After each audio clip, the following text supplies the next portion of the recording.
Halo Ngebanyolers seluruh alam jagat raya dan alam jin. Ketemu lagi bersama gua di Ngebanyol Movie.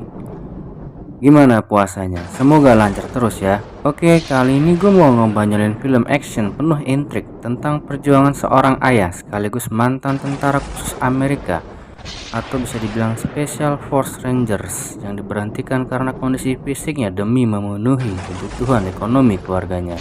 Dan seperti apa keseruan film ini? Oke, gak usah banyak cincau cendol lagi ya, let's go.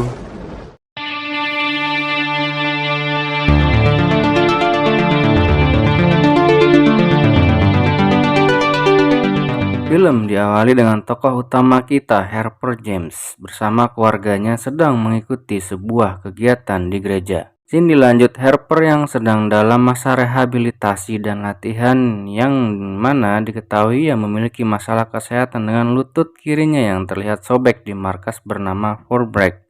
Lanjut Harper balik ke rumahnya guna temu kangen sama anak bininya dan menjalani hari layaknya sebuah keluarga kecil pada umumnya.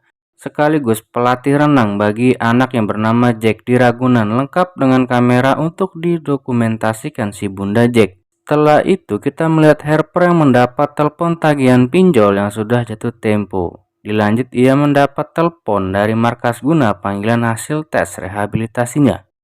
Singkat waktu, ia sudah di depan para pimpinannya dengan hasil yang mau nggak mau, Harper harus menerima kenyataan pahit melebihi pahitnya kopi Robusta. Dikarenakan kesehatan Harper tidak lulus SNI, akhirnya ia diresenkan secara terhormat. Gak hanya itu, ia juga kehilangan uang tunjangan kesehatan, uang pensiun, dan THR. Lanjut, Harper kembali ke rumahnya dan memberitahu istrinya. Mereka berdua pun bingung dengan kondisi saat ini. Udah mana lu dikeluarin dari satuan, utang numpuk, harga minyak naik, apa-apa mahal, anak masih kecil, ada puyeng gak karuan ya kan. Harper bilang ke istrinya kalau dia mau kerja kontrak swasta aja lah katanya. Dilanjut malam-malam Harper di genteng sedang membetulkan genteng. Ya iyalah, di genteng ngapain lagi coba, nyari biawak ya kan. Di saat itu juga Brainy istrinya datang memberitahu kabar duka meninggalnya Mason. Harper pun langsung turun dan saat memeluk istrinya ia mengingat masa bocilnya sedang ditato channel NM bersama ayahnya. Wow. Lanjut Harper yang sudah di pemakaman Mason dan datangi seorang pria bernama Mike yang mengajak main ke rumahnya, yang singkat cerita Mike menawarkan suatu pekerjaan. Pekerjaan apa itu? Nanti gua kasih tahu ya. Esok harinya Harper diajak Mike ke rumah rekan kerjanya bernama Rusty.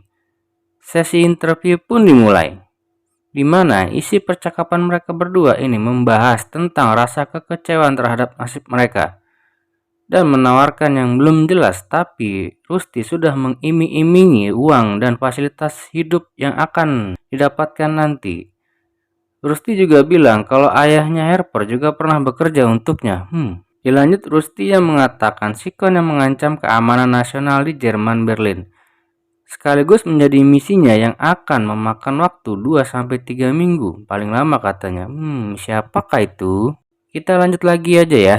Scene dilanjut Harper yang singkat cerita memberitahukan ke bininya kalau ia mengaku sudah dapat pekerjaan sebagai penjaga perusahaan dan memberi cek uang sebesar $50.000. Istrinya nggak percaya gitu aja, namun Harper meyakinkannya dan berhasil. Setelah itu ia mengingat akan masa lalunya lagi bersama ayahnya sedang sesi foto seni tato NM. Wow. Esok harinya Harper OTW menuju sebuah hotel guna mengambil perlengkapan misinya dan bergegas menuju Jerman Berlin. Dan sesampainya di salah satu hotel Berlin, gak lama ia istirahat, datang seorang wadon yang kita sebut aja Jeminten ya. Kedatangannya guna memberitahukan target seorang profesor ilmuwan bernama Salim yang sedang melakukan penelitian di lab swasta 40 km sebelah timur kota katanya. Lanjut setelah itu ia OTW ke rumah Salim dengan mobil yang sudah disiapkan di parkiran depan, yang tentu saja Harper sudah mempersiapkan semua alat yang ia butuhkan. Sesampainya di rumah Salim, ia mulai mendokumentasikan aktivitas sehari-harinya. Gak cuma di rumahnya, Harper memata-matai juga di lab tempat ia bekerja dan menyadap percakapan teleponnya. Singkat waktu, Harper mendapat SMS yang isinya harus cabut dari situ dan menuju tempat rahasia dan kembali bertemu dengan Mike dan Juminten. Dijelaskan oleh Mike kalau Salim ini sedang mempelajari virus influenza patogen pada manusia, mutasi H1N1 dan flu burung, yang dibiayai seseorang bernama Faruk pendiri Al-Dawa Badan Amal yang dikenal punya hubungan dengan Al-Qaeda dan Suriah. Wow. Kemudian Mike menjelaskan SOP misi apa saja yang harus dilakukannya di lab nanti.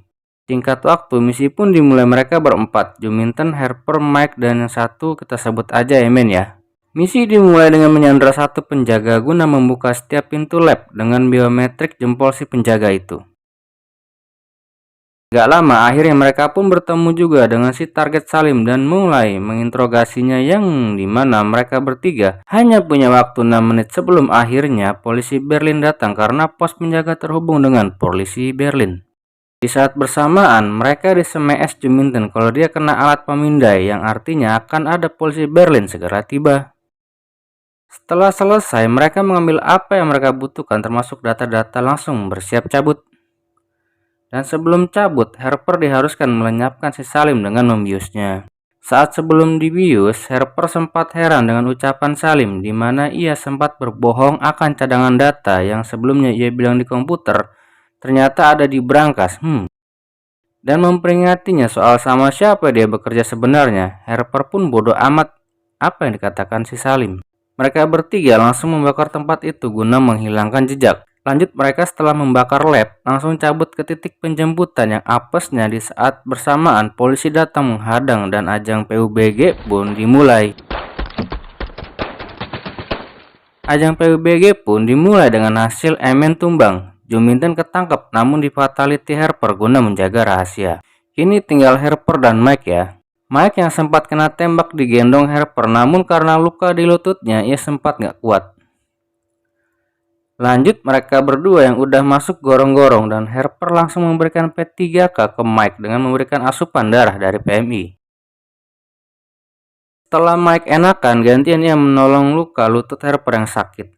Setelah itu Mike langsung cabut duluan membawa laptop si Salim yang merupakan misi utama mereka. Harper kembali ingat masa lalunya dengan si ayah.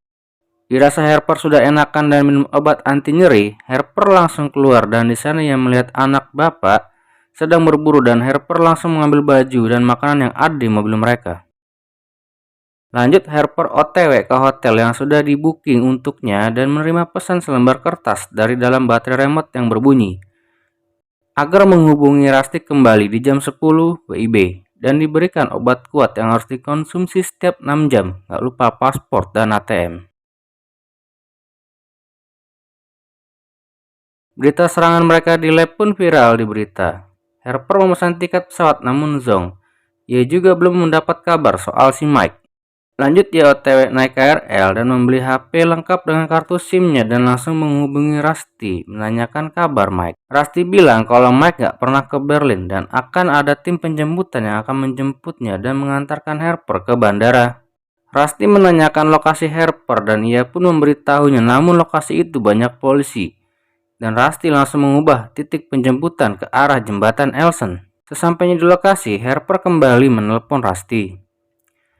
Yang Rusty bilang akan dijemput dengan mobil BMW berwarna coklat. Harper yang mantan tentara khusus tentu bisa membaca sikon dan mulai menyadari hal janggal, yakni kalau Mike gak sampai Berlin, gimana bisa dia mengatur penjemputannya? Dan Harper mengira Mike sudah dibunuh orang suruhannya Rusty. Gak lama setelah Harper mematikan HP dan membuangnya, datang dua pemotor dan penjemput di mobil tadi langsung menembakinya. Ajang PUBG pun kembali terjadi. Singkat waktu, Harper berhasil menumbangkan dua pemotor itu, namun 4 orang lagi masih memburunya. Harper pun langsung masuk ke gorong-gorong dan berhasil mengalahkan 2 orang yang memburunya, yang ternyata salah satu di antara mereka adalah seorang mantan marinir yang setelah diinterogasi ternyata penjemputan mereka itu adalah untuk membunuh Harper. Sebelum mantan marinir itu awarahum, ia memberitahukan ada rumah persembunyian, memberikan kode penjemputan, serta memberikan HP-nya dengan kode Tomahawk yang artinya target sudah mati dan bisa menghentikan tim pembunuh Harper sementara waktu. Harper langsung melakukan apa yang sudah dipesan mantan marinir tadi dan benar saja, Ia mendapat balasan pesan yang berbunyi, apa dia punya paket cadangan? Setelah itu, Harper lanjut ke rumah si Salim yang ia bunuh tadi dan menemui istrinya guna menanyakan keberadaan berangkas itu yang ternyata ada di bank Swiss. Singkat waktu, istrinya si Salim mengambil barang yang dimaksud, yang ternyata semua data asli dan cadangan data si Salim ada di sebuah tab yang dipassword dengan jawaban dari istrinya si Salim.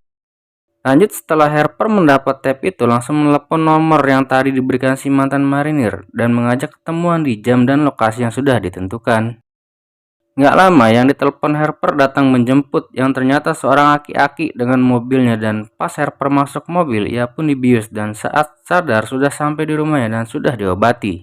Lanjut, Harper membuka rekaman si Salim dari tab tadi yang ternyata isinya adalah pernyataan Salim yang melakukan penelitian demi kebaikan, dan ia juga ngasih tahu kalau penelitian ini akan ada segelintir orang yang akan menumbangkannya demi sekedar mengambil keuntungan pribadi.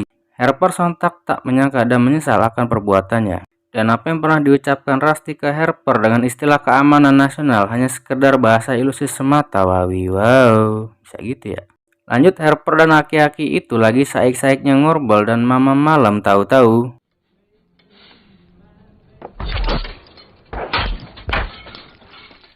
mereka berdua pun langsung diserang. Singkat cerita, Harper berhasil memberesi mereka dengan jebakan petasan jangwenya dan langsung tancap gas dengan mobil aki-aki itu menuju hotel lanjut bandara yang singkat waktu ia sudah kembali ke alamnya di Amerika Serikat.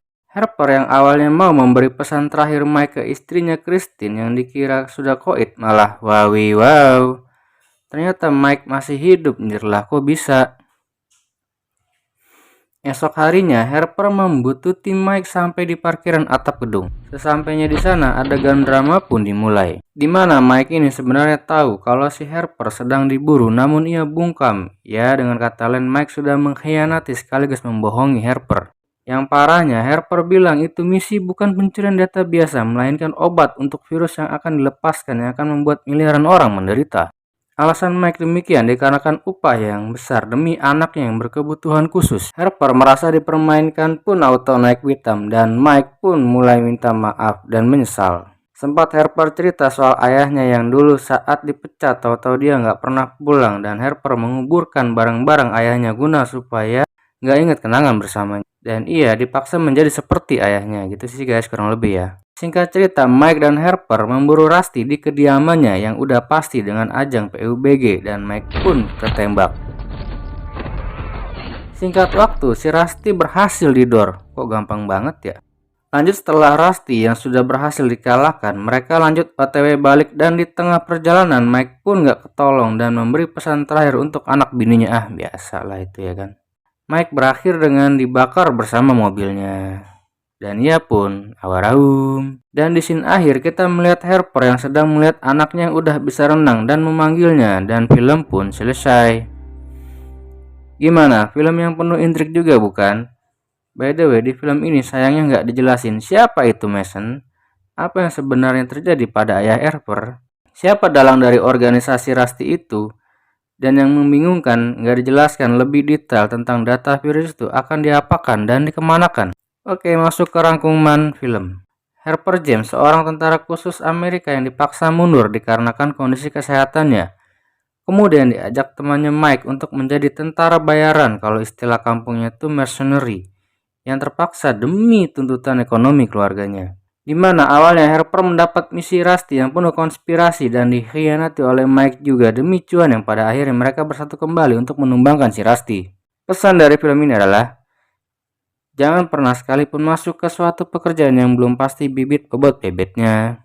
Oke, segini dulu pembahasan film The Contractor 2022 gua. Semoga bisa membuka pikiran kita tentang arti perjuangan sang ayah demi keluarga yang dicintainya. Kalau ada kekurangan ya mohon maaf. Dan seperti biasa, kalau suka konten ini jangan sampai nggak like, comment, subrek biar gua semangat lagi bahas film lainnya. Sekian dulu, dadah.